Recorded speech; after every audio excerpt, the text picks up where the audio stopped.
Oi, turma. Estamos de volta aqui com o Pod Trials, resolvendo a prova de título da SBCCV de 2025. Uma questão bacana, uma questão que fala sobre a gestão de gases durante a SEC. Vamos lá. Durante a perfusão realizada com oxigenador de membrana, constatou-se que o fluxo no misturador de gases era de 2 litros por minuto a 80%, e foram encontrados os seguintes valores dos gases sanguíneos: uma PO2 de 167, uma PCO2 de 55, com a temperatura do paciente a 32 graus. Diante desse quadro, qual é a melhor orientação ao perfusionista? Letra A, aumentar o fluxo no misturador de gases. B, aumentar o fluxo de perfusão e a temperatura do paciente. C, aumentar o fluxo de perfusão e a concentração de oxigênio. D, reduzir a temperatura e aumentar a concentração de O2. E E, aumentar o fluxo de perfusão, a concentração de oxigênio, além de reduzir a temperatura. E aí?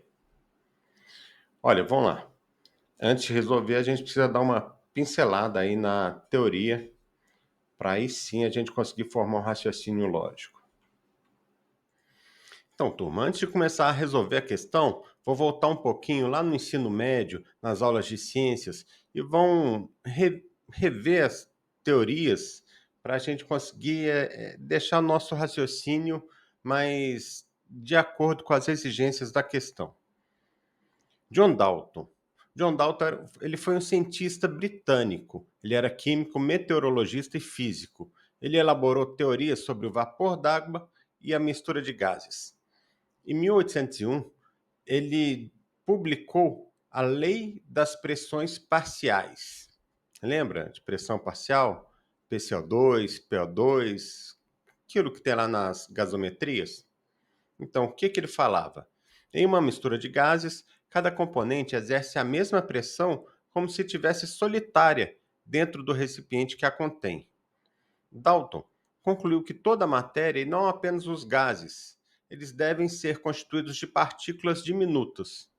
Ele reviveu assim a teoria atômica e elaborou a primeira tabela periódica com os pesos atômicos e anunciou o resultado em 1803.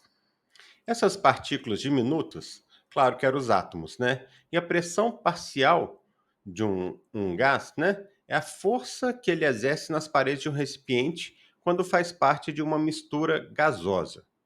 A pressão de um gás é resultado do impacto constante das moléculas em movimento contra a superfície.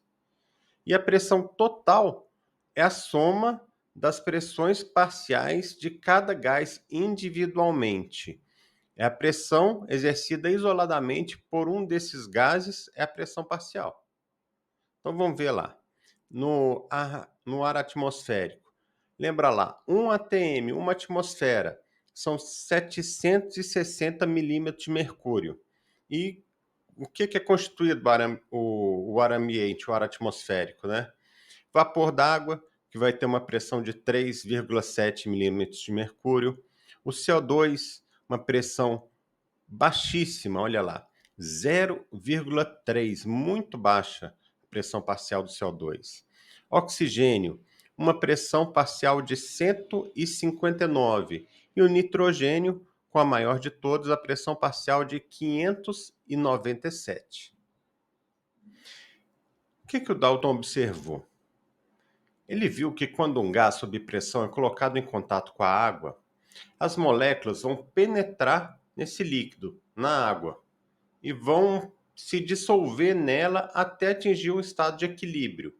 Qual que é o estado de equilíbrio? É o estado que a gente vai ver que a pressão parcial dessas moléculas na fase gasosa é a mesma pressão parcial dessas moléculas dissolvidas no líquido. Ficou claro isso?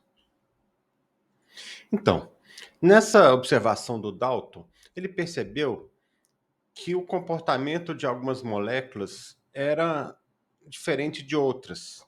Algumas tinham uma atração física ou mesmo uma atração química pela água, enquanto outras moléculas elas em vez de ser atraídas, elas eram repelidas.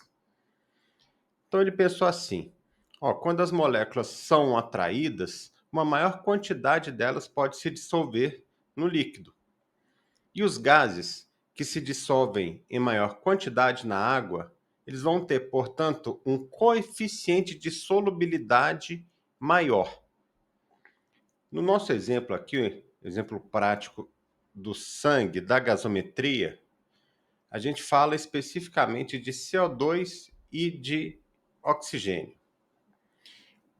É importante a gente saber que o CO2, o dióxido de carbono, tem um elevado coeficiente de solubilidade, principalmente se for comparado ao oxigênio. Então,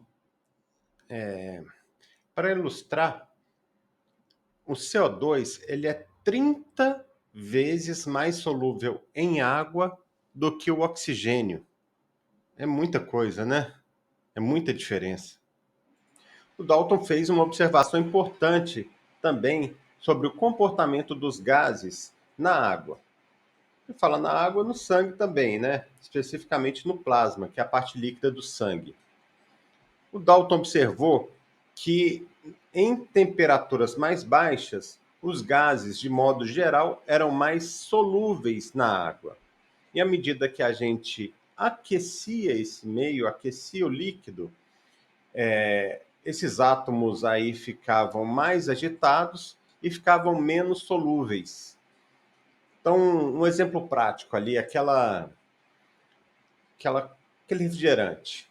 Então, você pega um refrigerante quente e sacode ali para agitar mais e depois você tenta abrir. Você vai ver que vai espuma para todo lado, né? Não precisa nem falar nada. Diferente ali dele mais geladinho e sem agitar. Entendeu? Comportamento dos gases. Fechando essa parte básica da teoria, né? O que ficou de pressão parcial? A pressão parcial ela vai refletir a tendência das moléculas dissolvidas em um líquido a escapar dele. Tá? Então, nesse exemplo prático aí, com o oxigênio no pulmão ou no oxigenador. Primeira coisa, o oxigênio no alvéolo ou no gás do oxigenador vai ter uma PO2 de aproximadamente 104 milímetros de mercúrio. E já o sangue venoso que ele vai chegar ali no pulmão ou no oxigenador, ele tem uma PO2 baixa, uma PO2 de 40. E para acontecer essa troca, para acontecer essa difusão, tem esse gradiente, esse delta, essa diferença de 104 para 40. Vai ser uma força ali de 64 milímetros de mercúrio. Essa diferença de pressão que vai empurrar o oxigênio para dentro do sangue. E vai empurrar até quando? Até as pressões se igualarem. Pressão parcial versus conteúdo total. O caso da hemoglobina. Essa é uma parte que causa muita confusão. Por quê? Porque a PO2 ela vai medir somente o oxigênio que está dissolvido na parte líquida do sangue, tá? No plasma. Mas você lembra que o sangue tem as hemácias e dentro delas tem a hemoglobina. O oxigênio vai se ligar à hemoglobina. Mas a PO2 não vai medir diretamente essa parte que está ligada à hemoglobina. Então, qual que é a relação dela? Uma PO2 alta, né, ela vai determinar a quantidade de oxigênio que pode se ligar. Por exemplo, você lembra da curva de dissociação da oxihemoglobina? É exatamente aquilo.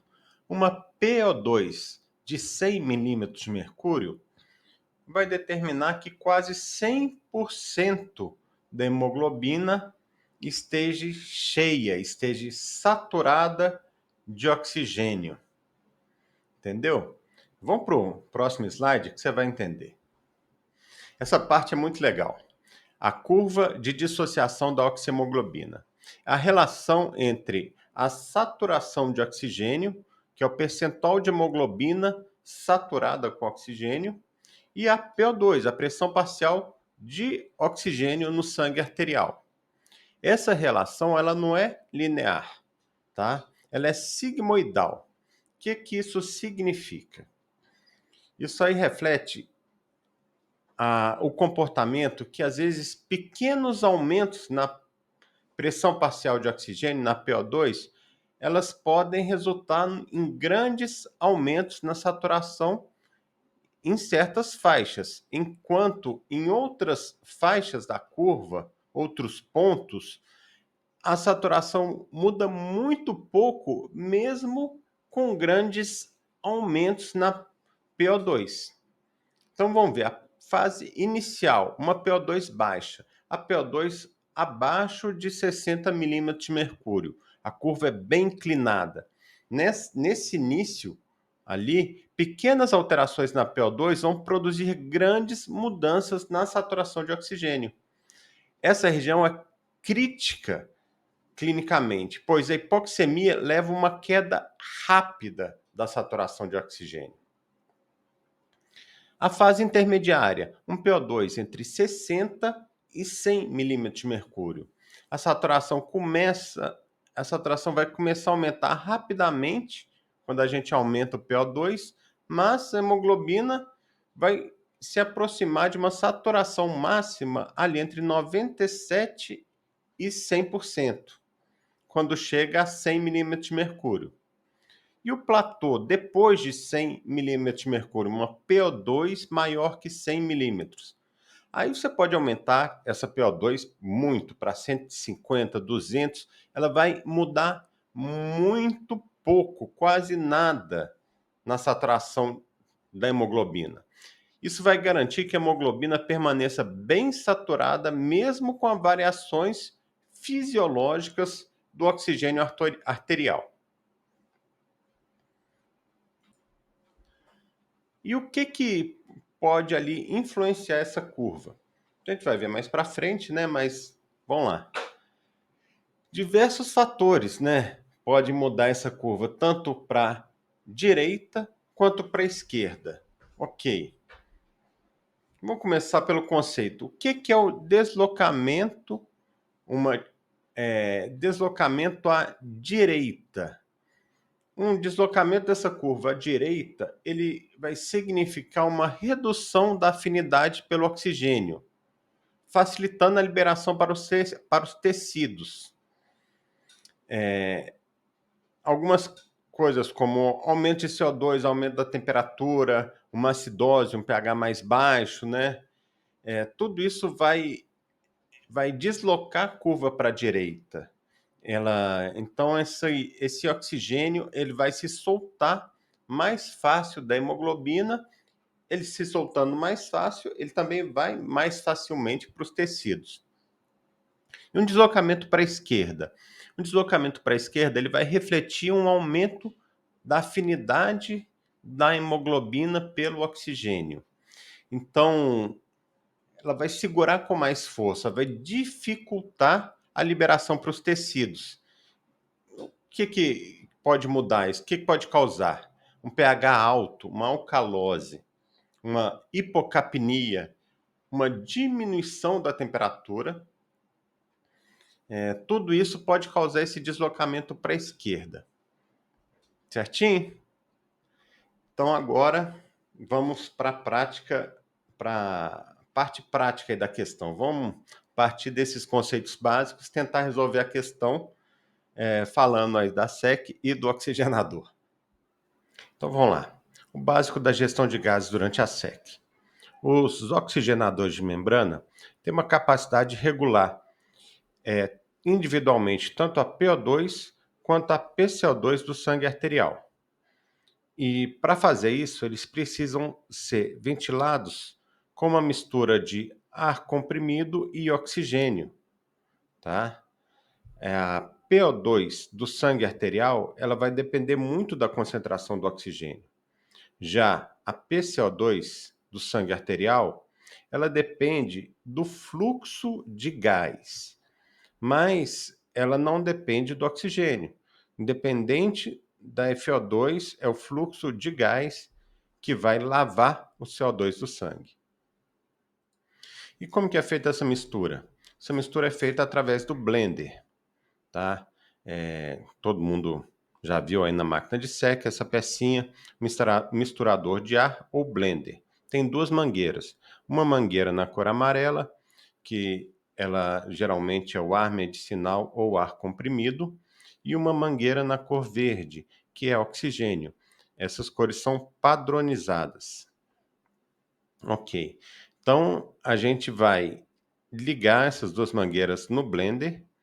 Nele a gente vai ter uma válvula que a gente vai conseguir regular a FiO2, tá? Lembrando que a FiO2 mínima seria 21 e a máxima de 100%. E na saída do blender vai ter um fluxômetro, igual o fluxômetro de oxigênio mesmo. E ali a gente vai conseguir regular quantos litros por minuto. Lembra lá, um catéter nasal a 2 litros por minuto? Então é o mesmo raciocínio. Então, assim, a gente pode variar a PO2 do sangue arterial, alterando a concentração de oxigênio no gás instilado no oxigenador. Ou seja, a gente vai alterar a PO2 variando a FO2 do blender. E a gente ainda pode modificar PCO2 do sangue arterial alterando o fluxo. A gente vai nesse fluxômetro final ali e altera o fluxo. 2, 3, 4, 5, 6, 7, 8 litros por minuto. Ficou claro isso? Ok. Nas membranas, o que ocorre lá? Como que é feita essa troca de gases? Lá vai ter um fenômeno que vai separar a fase líquida, ou seja, o sangue, da fase gasosa, que é o oxigênio e o CO2. As membranas são feitas por material sintético e ela tem uma característica de ser semipermeável. São microtubos, tá? Que dentro deles passa o gás, né? Essa mistura de oxigênio e de gás carbônico, e por fora dele passa o sangue.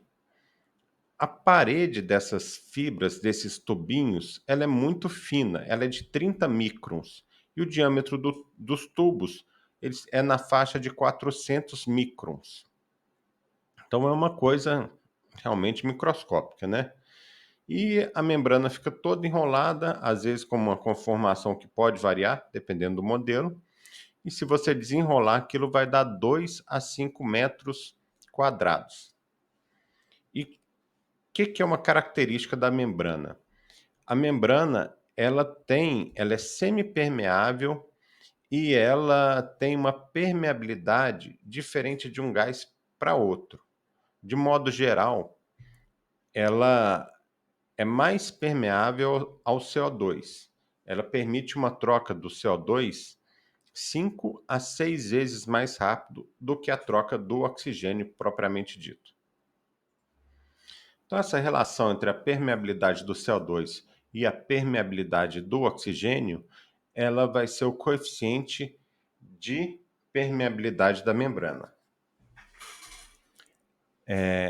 Como que a gente vai controlar isso? Como que a gente vai saber se a SEC está sendo mantida de forma adequada? Pela gasometria arterial. A gente vai coletar a gasometria arterial do paciente e a gente vai procurar manter um PO2 entre 100 até 200 e um PCO2 entre 34 a 36.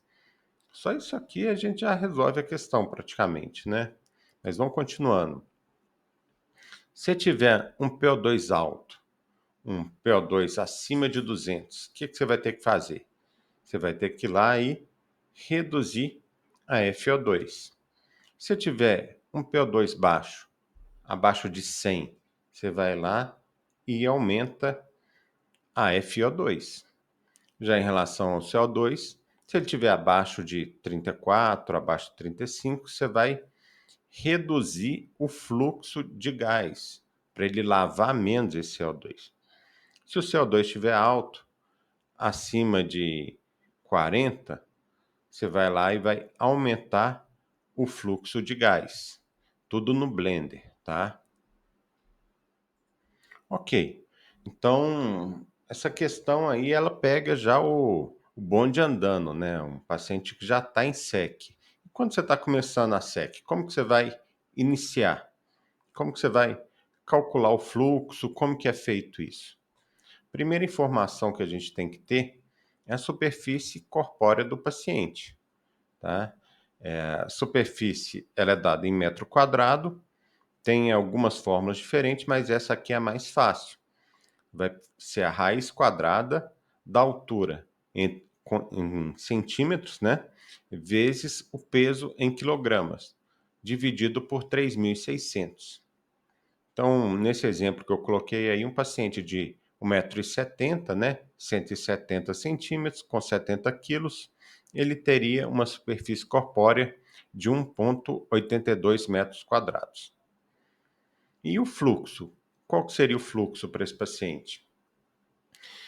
Então tá, a gente, para uma circulação extracorpórea, em linha geral, com fluxo linear, sem onda de pulso, a gente vai manter um fluxo entre 2,2 a 2,5 litros por minuto por metro quadrado de sangue diluído em solução de cristalóide, né, de baixa viscosidade, para um organismo ligeiramente hipotérmico.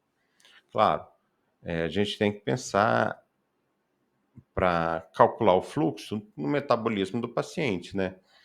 Quanto mais hipotérmico, menor o fluxo. De acordo com a idade, o metabolismo, né, para a criança pode mudar um pouquinho. Mas vamos seguir esse exemplo para a gente fechar o raciocínio. Paciente de 1,70 m, 70 quilos, vai estar com 1,82 metros quadrados aí de superfície corpórea. A gente vai adotar um fluxo de 2,5 litros por minuto por metro quadrado. Vai fazer a conta ali. A gente vai ter um fluxo. Olha, esse é o fluxo da SEC, né? O fluxo que a gente vai colocar ali na máquina da SEC. Vai ajustar ou na bomba de rolete ou na bomba centrífuga. Esse fluxo aí ficou de 4,55 litros por minuto. Ok, então a gente já tem um ponto de partida. E qual que é a orientação para começar a SEC, né? A gente vai iniciar a SEC, iniciar a perfusão com oxigenador de membrana, ventilando o oxigenador na proporção de 1:1 entre o fluxo de gás e o fluxo arterial. Se a gente calculou que o fluxo arterial para aquele paciente é 4,5 litros, 4,55, a gente vai ajustar lá naquele fluxômetro ali no final do blender, 4,55. E a FO2?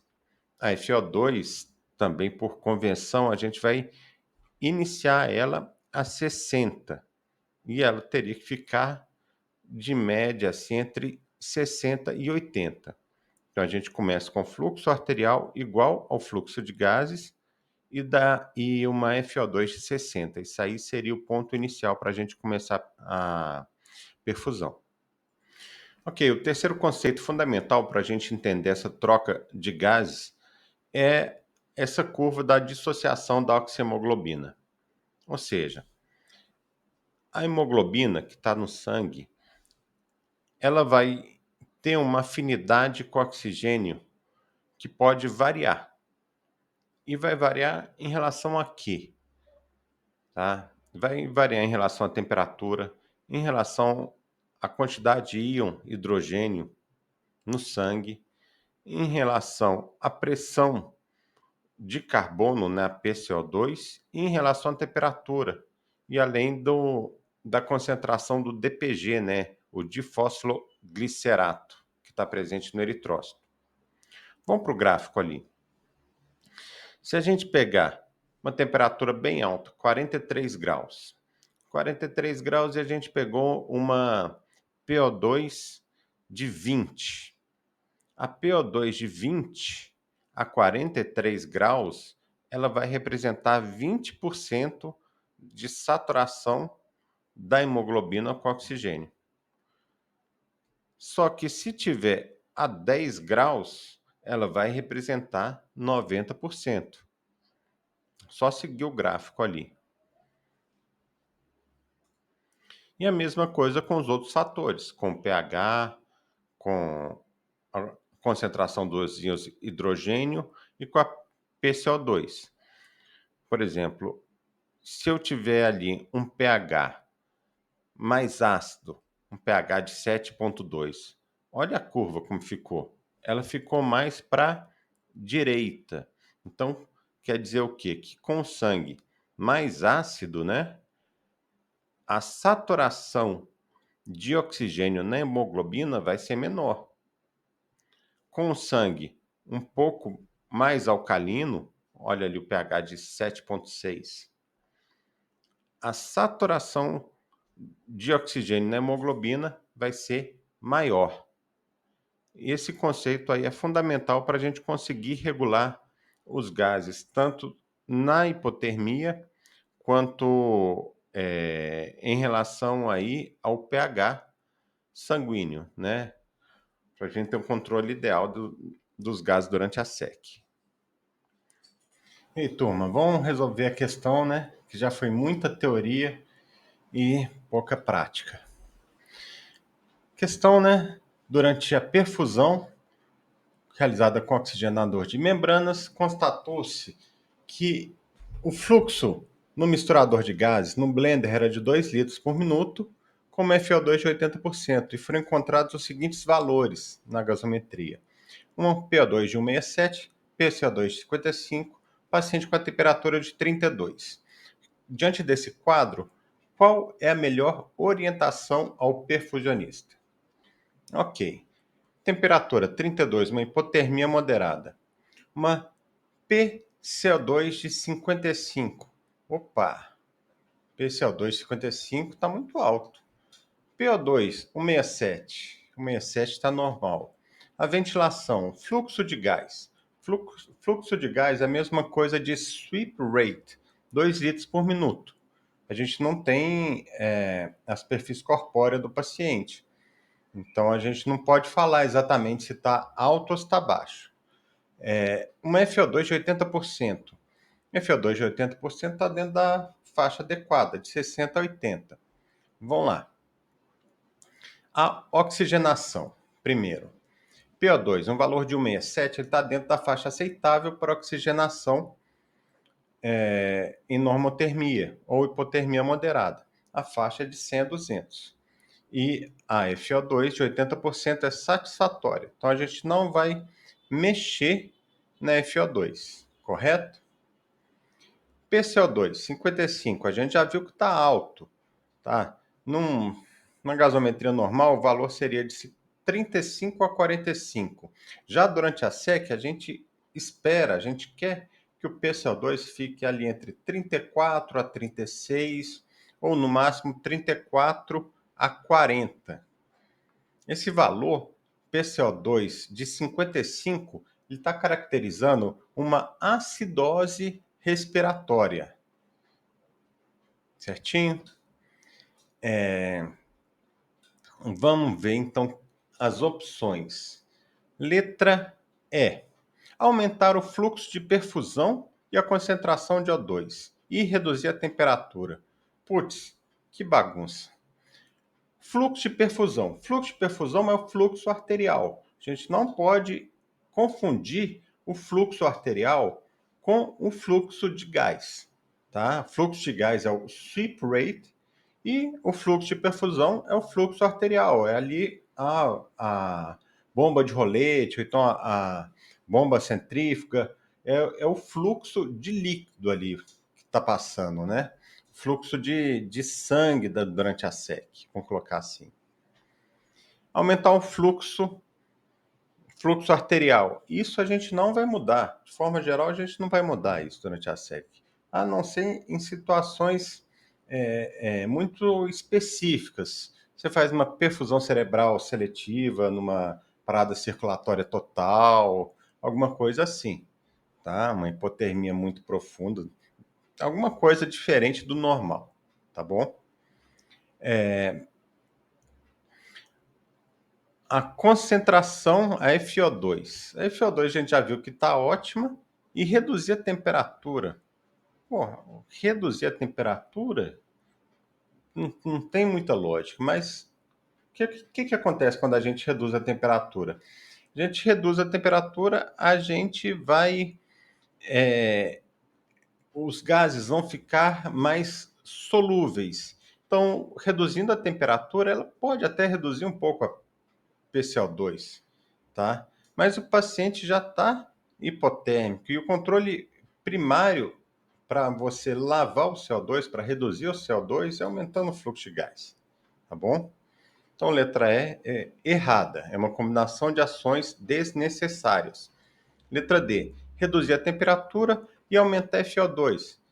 Reduzir a temperatura a gente acabou de falar. Os gases vão ficar mais solúveis, pode até deixar uma PCO2 um pouco menor. Agora, aumentar a FO2. A PCO2, perdão, a PO2, ela já está no valor adequado de 1,67, ela está entre 100 e 200, tá? Então, a gente não tem que aumentar a FO2. Letra D está errada. Letra C, aumentar o fluxo de perfusão. Ah, de novo, mesma coisa. Aumentar o fluxo arterial e aumentar a concentração de oxigênio. Então, a gente já viu que a gente não vai mexer no fluxo arterial e aumentar a concentração não tem necessidade, tá? B, aumentar o fluxo arterial e aumentar a temperatura. Mesma coisa, aumentar o fluxo de perfusão, o fluxo arterial, tá? A gente já viu que não vai mexer e aumentar a temperatura. Aumentando a temperatura, o que a gente está mexendo ali? Temperatura mais alta, os gases são menos solúveis. Então, qual que é a tendência? A tendência é você elevar ainda mais o PCO2, já que o CO2 é menos solúvel nas temperaturas mais altas. Então, isso vai agravar ainda mais o problema. E letra A, aumentar o fluxo no misturador de gases. Vocês viram a questão? A questão ela está pedindo a diferença basicamente entre mexer no fluxo arterial e mexer no fluxo de gás. Fluxo arterial ou fluxo de perfusão é uma coisa.